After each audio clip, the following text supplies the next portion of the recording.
When the weather starts getting cold in Japan, the conbinis all start offering a cold weather favorite, Oden. It's been getting cold here in Hawaii too, like 70 degrees. That's when we start busting out the sweaters. So I'm going to pretend I'm in Japan and head down to Don Quixote to pick up everything I need to make my own Oden.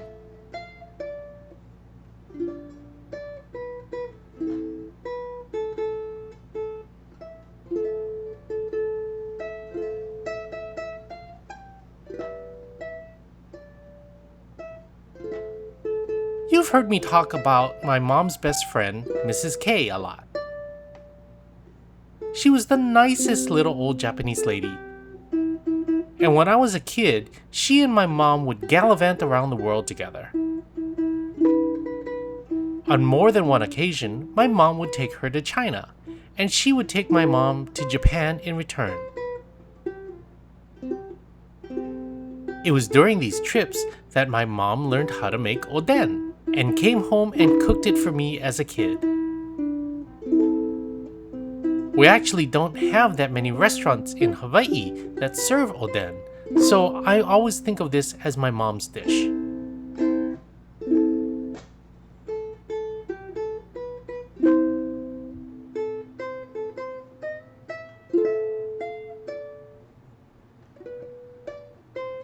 There are a wide variety of ingredients that can go into oden. But one of the most classic ones is Daikon radish. That's because Daikon is a pretty neutral flavor, but when you boil it in a stock, it acts like a big sponge and soaks up all the flavors. So it's perfect for this dish. You don't need to cut it small. Some even 1-inch slices will do nicely.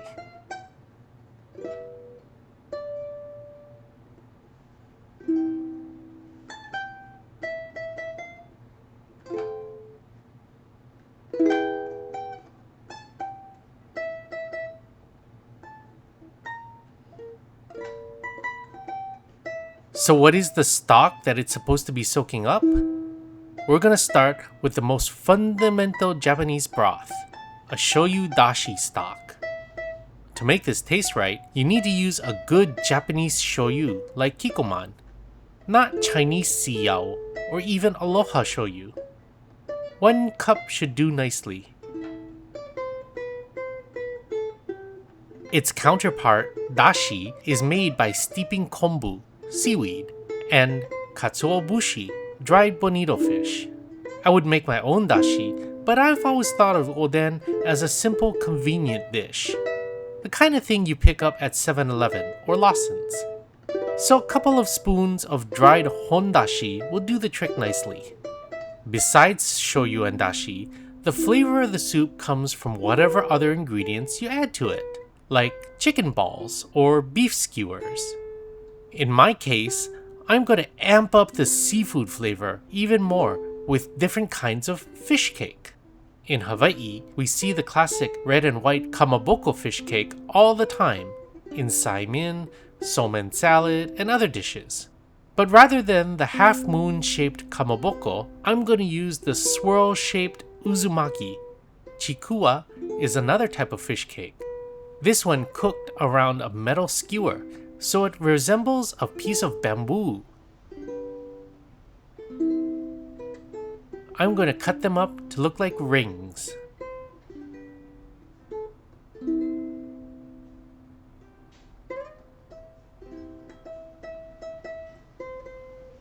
You could add a block of tofu to this too, but I feel like that can get too soft and fall apart in your soup.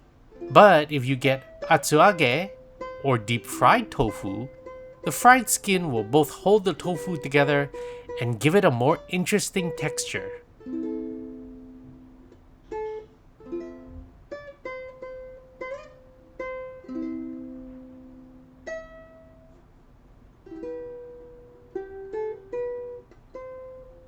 Now for another classic ingredient, eggs. But I don't want hard-boiled eggs with their crumbly, powdery yolk. I'm shooting for eggs with yolks that have just set, so they have a smooth, thick, jam-like consistency. but that's kind of tricky to achieve. So I'm gonna go for exactly 8 minutes and pull them out to stop them from cooking any longer.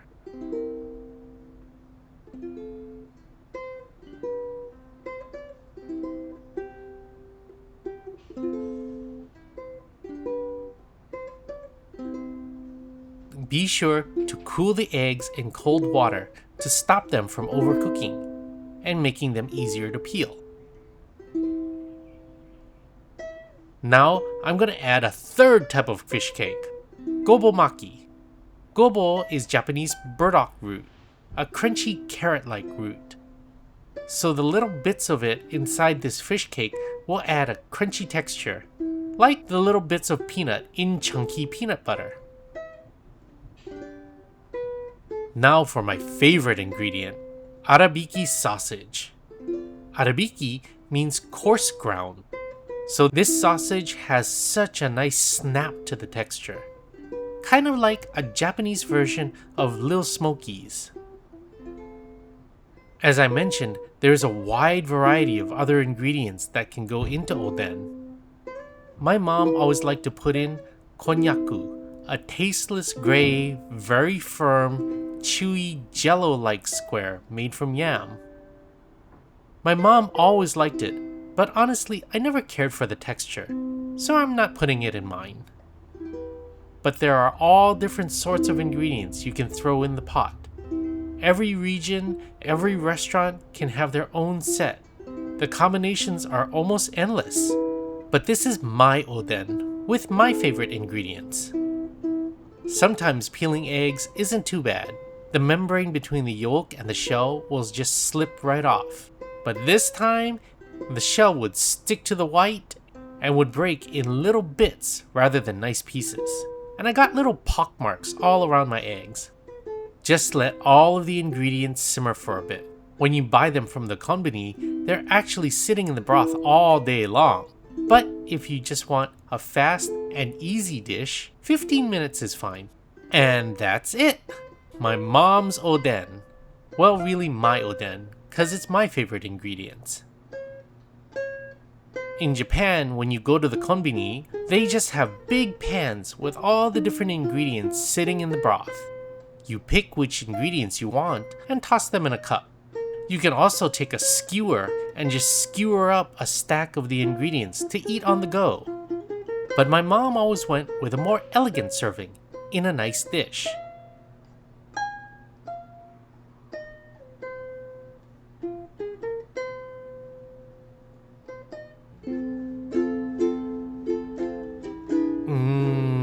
Fish cakes are so tasty in this broth.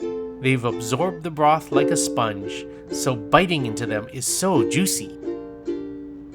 The 3 different types are all fish cakes, but each type brings a different texture and a different appeal.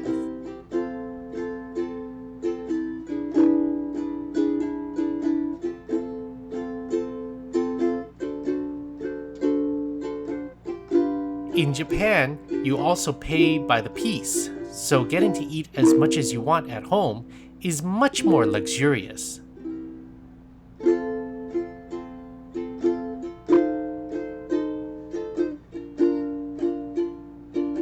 The Daikon is so smooth and velvety, and it's infused with the umami and saltiness of the shoyu, and the brininess of the dashi, and all the other flavors that went into the pot.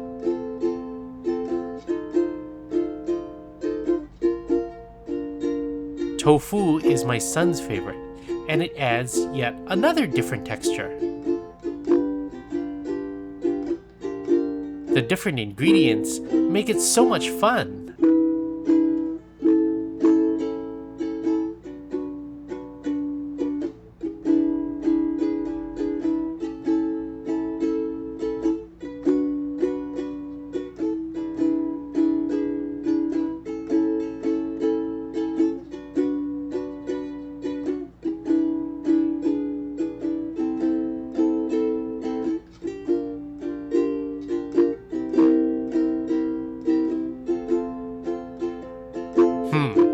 The egg yolk came out a bit firmer than I would have wanted, but it's still not too powdery, and actually eating the drier yolk with the broth makes for a great combination.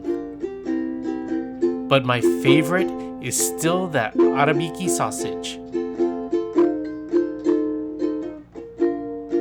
Such a great snap and a yummy porky flavor. Oden is just such a fun and comforting dish. It just makes you feel good when the weather starts getting chilly. Now, where's my sweater? Until next time, Joy Kim and Hui Ho.